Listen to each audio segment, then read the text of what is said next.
influential people are going to be there. Da, da, da, da. Wow. So that was that.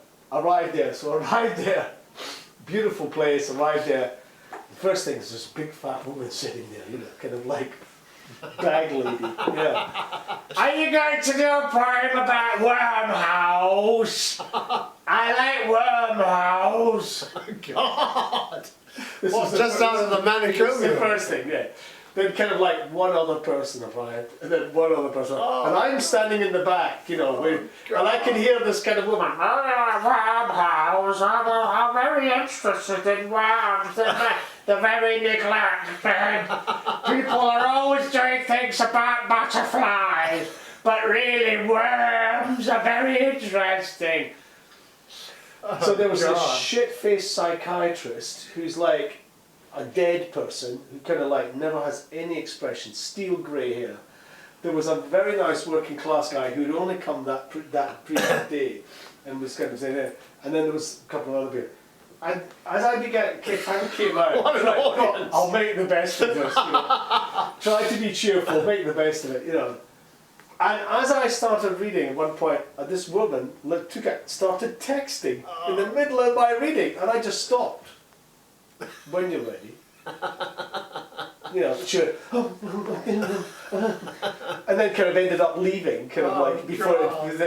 So we were left with 4 people, and it was and I thought, this is what poetry evenings are about.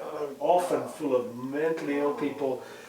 People who are not interested, people who are just there to drink the beer. And of course, all through my reading, this woman, the wormholes woman, kept tanking herself up with the free wine, you know, like this, you could hear her slurping away. God. But I just ploughed on, you know. Oh God, it was. I remember hearing unintentionally comic. about one of those in the playhouse days, you know, when there were so many playhouses in every village almost in England. And there was one occasion when actually the team came out to do some play, you know, Superman by, or something like that, and there was one person in the audience. I've done that. And they played, and they did the thing, because you have to...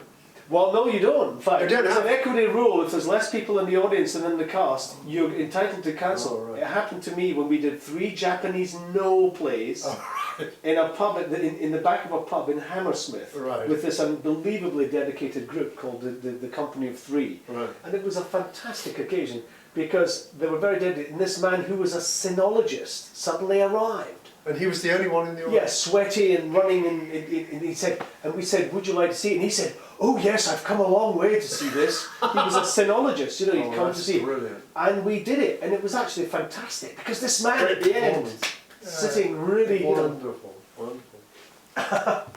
Oh, it's happened more than once then, because you've done it too. Oh yeah, it's happened. It's one of the anecdotes I always tell. Great story. I mean, you know, imagine putting on a play for one person. He's filming us. Right, we're ready to go back to work, sir.